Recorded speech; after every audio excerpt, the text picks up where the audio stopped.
get that guy.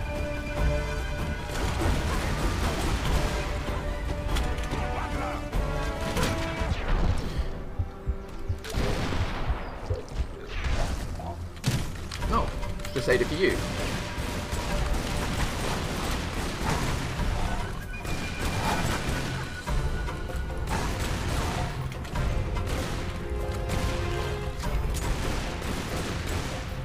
Where's he gone? Oh, you as well. Oh, crap case. This is going very badly wrong. My make it button. There we go. Sorry, it's a joke. I haven't played this game in a couple of months, so a little bit on the old slow side. Basically, the way those panthers are designed, there's actually a right point to dodge and a wrong point to dodge. Is that one guy left? Hello, hello? I can hear him, I think. Oh, they absolutely carpet you with medkits in this game and level in general. There are very few fights where you actually lose any health. See, that's a medkit right there. I don't know, maybe it was a Goblet of Amrita? Probably. I don't know why they... Again, they've gone a bit with their old mishmash of mythologies. Okay.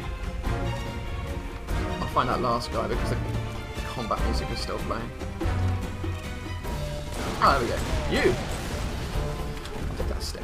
Anyway, so the whole thing about the six-way interaction is it's very hard to say what it exactly means, because a one-way interaction... Sorry. A conventional associative study would be where you say the longer the mother lived, the longer the child lived. Six-way interaction means there are some cases where a long-lived mother will mean a long-lived child, but depending on the value of the other 5 variables, it has different effects. So you can't really come to a simple conclusion of the order of, you know, this is quite a cool new feature, stick it in, where you can say that a long-lived mother will always have a long-lived child, or this is more important than other things, because none of them are important, or none of them mean anything without taking into account the other 5. When you actually came to publish this paper, the supervisor said, you know, this is meaningless. You can't really publish this because you cannot put this six-way interaction into words. It's a pure statistical effect. And the poor guy ended up publishing it as 2 sets of 3-way interactions, which is, in my opinion, if you're going to bulk at a 6-way, you should bulk at a 3-way. But apparently his supervisor was happy with that. But this concept of the sort of multi-directional interaction is very, very common in genetics. There's this phenomenon called epistasis, where the effects of a gene depend on the presence or lack or particular type of another gene.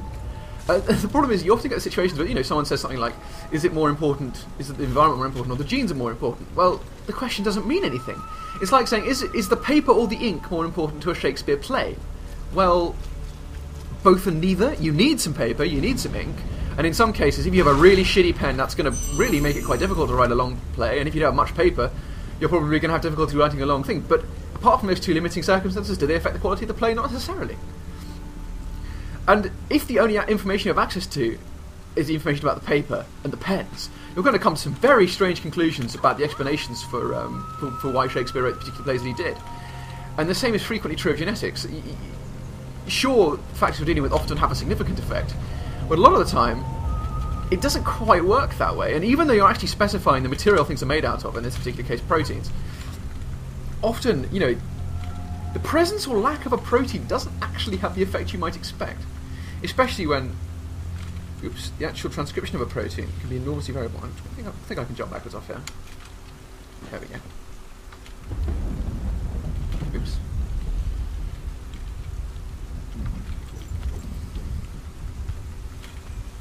Some people ask things like, you know, is intelligence strongly heritable? Well, yeah, it is. But at the same time, you know, how important is intelligence? Some people say it's vital. You know, IQ is very strongly correlated with success. But then again, so is appearance. And more importantly, at about 125 IQ stops having any real bearing on how successful you are in the long run. And given that you can train people to improve their IQ, this is the funny thing about IQ tests, the more IQ tests you do, the better you get at them. So there's clearly some learned element to them, which is a slight difficulty, given they're meant to be a test of general intelligence, which is what has been denoted little g. So sorry, I haven't really explained what's going on. There are basically 2, if we were to look at an overarching map of the area, we'd have pincers going around that main arena earlier. You remember that the puzzle I just solved, and you see the stuff rising out of the ground. That's only clearly it has bilateral symmetry. The other side can also be induced to rise. Sorry, bilateral symmetry. Sorry, not a good way of describing it. There's a way of getting to that. This up here. Oh, I've got to jump from over there, don't I? Okay. Let's drop. But anyway, so yes, I'm going to have to go to that one in a sec. But first, I think I have to collect the head of it. So I'm going to go up here. I think I can grab here. Yes, there we go. She's quite picky about what she grabs. These stones here with the sloped sides, you can't grab onto their edges. That's what that's meant to represent in the visual grammar of the game. Well, you would have thought any rain-slick stone precipice would be equally difficult for dear Lara to grab, but this is a puzzle I quite like. Aside from the fact that it requires an absolutely ridiculous level of strength, there's a metal ring here and a block up here. Now, how are we going to knock this block off this pillar? Because we want to smash this stone thing down here. Do we, you say? Well, of course we do.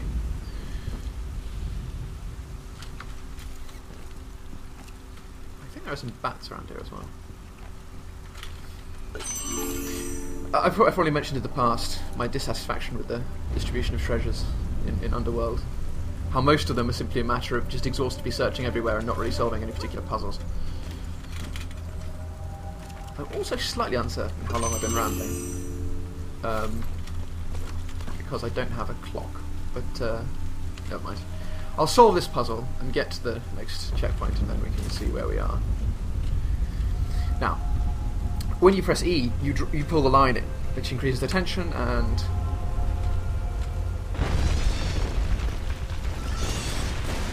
bats. I love the way she unquestioningly annihilates every bat she sees.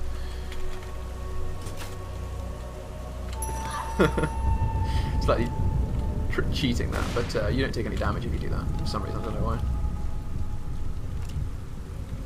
Hello, there's a couple of bats left over, or whatever. Here we go. Now this is something I wouldn't want to do. See now, because it's raining, you have a much shorter distance to fall before you have to grab.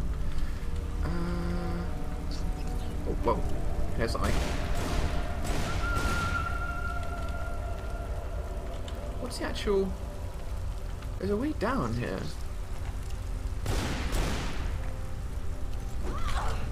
Oh! No! Terrible!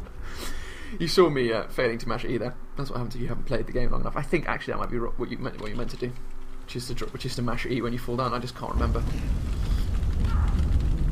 Grab. I'm mashing E.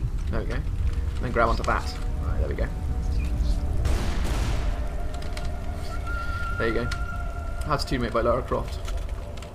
Fall a long distance and die. There's certainly spiders.